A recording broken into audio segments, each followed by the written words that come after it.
Hi, hola, my name is Alejandra Sepulveda and this is Public Health with Ale. If you are new to this channel, welcome and don't forget to get subscribed. If you are already a subscriber, well, welcome back. In today's video, we will be talking about my current classes for spring 2024, what I'm doing, what I'm expected to do for the remainder of the semester since we're approaching midterms and yeah, the middle of the semester. A lot of us are, and some life updates. So let's get into it. As some of you may have seen on my Instagram account, if you haven't followed me already, is Public Health with Ale, the same name as my channel. And I just moved to a new city. I just recently got my first full-time position after graduating in May 2023. And I'm currently working as a health literacy community mobilizer for a local nonprofit. And as I mentioned, yes, I'm exploring the new city and a new state. I also wanted to wish you all a happy new year. I know I haven't been posting a lot, but hopefully now that I am settling down a little bit and, well, finding my balance with new job, new city, and all of these different things, and still grad school, I will be scheduling the new videos for the year to come. Anyway, so in today's video, I wanted to share a little bit more about the classes that I'm taking this semester, which are Population Assessment 2 and Translation to Public Health. Population Assessment 2, if you remember, I was taking Population Assessment 1 last semester. So this one is the continuation of that class. But this semester, we're talking a little bit more about environmental health.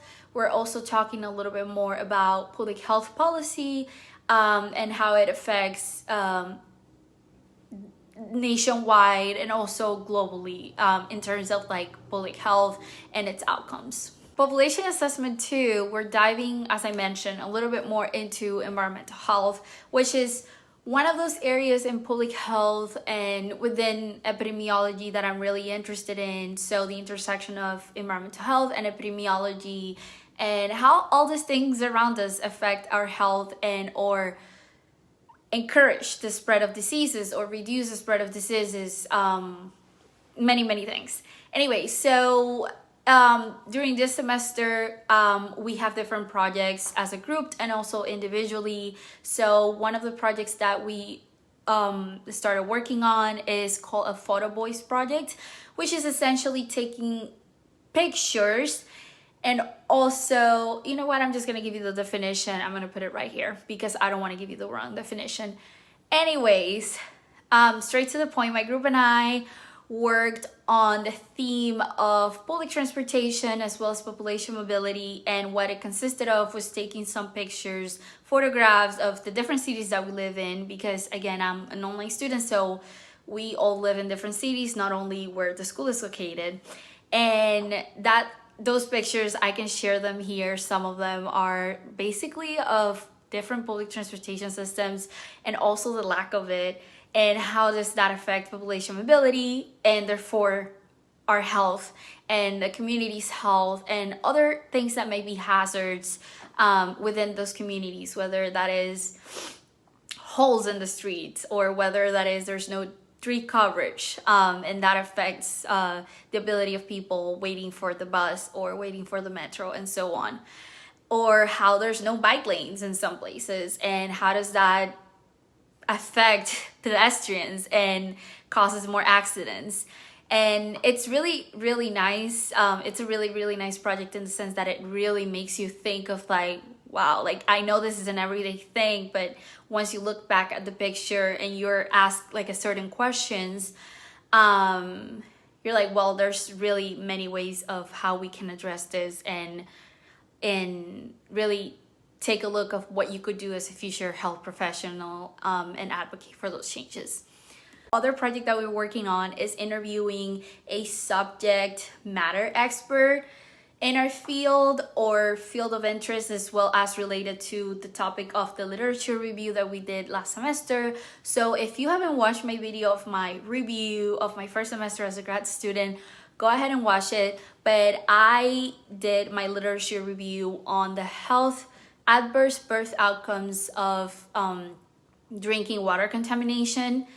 And as soon as I did that paper, I would say, after I was finished, I started really digging into the area of water resources, water contamination, water quality, and all those different things, which is mainly handled by engineers, and hydrologists and all of those other fields. But I am really interested in getting into that field and seeing how, as a public health professional, which, by the way, engineers were considered health professionals like back in the day. And they are also contributing to the public's health in many, many ways.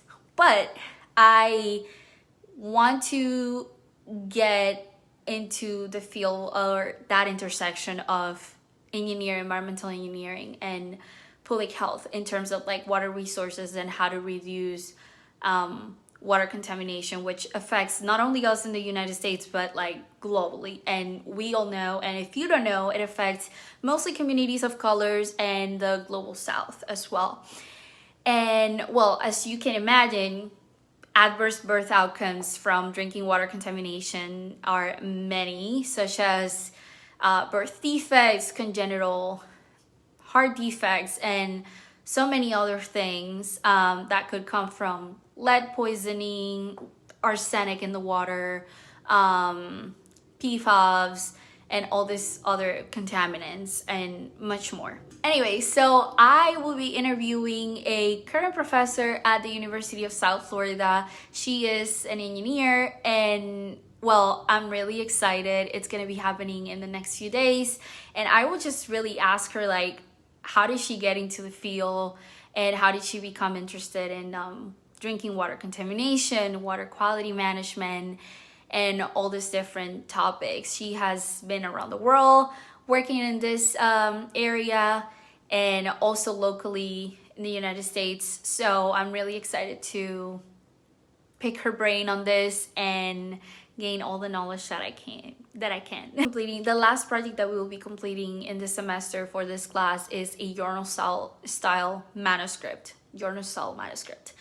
And that, as you can imagine, required us to come up with a research question, picking our variables. In this case, we're not collecting the data in itself. We already have databases available to us, but we have to select the research question, know which variables we're going to use, which tests we're going to use for each of those variables, what are we going to analyze them on, and really just a whole paper, methods, background, literature review, how do we select the size of people and the group that we were going to study, all these different things. So I will be reporting back on that basically at the end of the spring semester, because that's when that project is due. But so far, so good. It's really going to be putting all the knowledge and skills that we kind of worked on last semester, like using SPSS, which is data analysis, and well, putting all of our knowledge into that paper. I would say though that I could have picked a more interesting topic for this paper, but anyways, I will leave it for the video of reviewing my semester, and you will know what I'm talking about. But it will still be interesting. The other class that I'm taking is Translation to Public Health, and this class is mainly learning about different planning models as well as public health assessments. And this is going to be using, or our main project is a group project, and this will be using and applying what it's called MAP. And MAP is Mobilizing for Action Through Planning and Partnerships, so MAPP. And this was developed by the National Association of County and City Health Officials, or abbreviated by NACHO, in 2001, and is one of the most widely used and reputable community health improvement frameworks in the field. It is also a community-driven strategic planning process that helps communities assess their public health needs and resources, prioritize health issues, and develop strategies to improve the health and well-being of their populations through a shared community health improvement plan.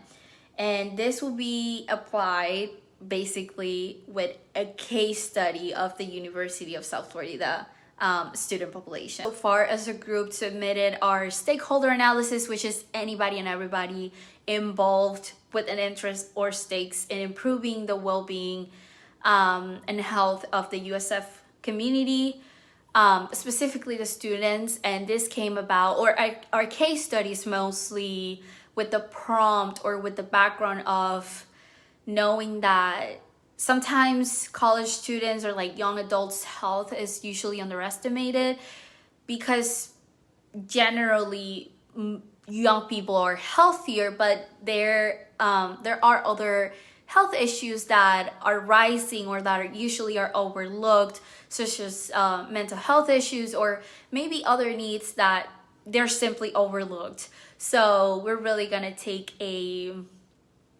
step into what are those health needs, and for now we just analyze which might be the stakeholders involved in that, and that is anybody from USF Health Department or Health Services Department, USF faculty, parents, staff, other family members, the local police, the local health departments, other organizations involved, and with an interest of having USF students healthy.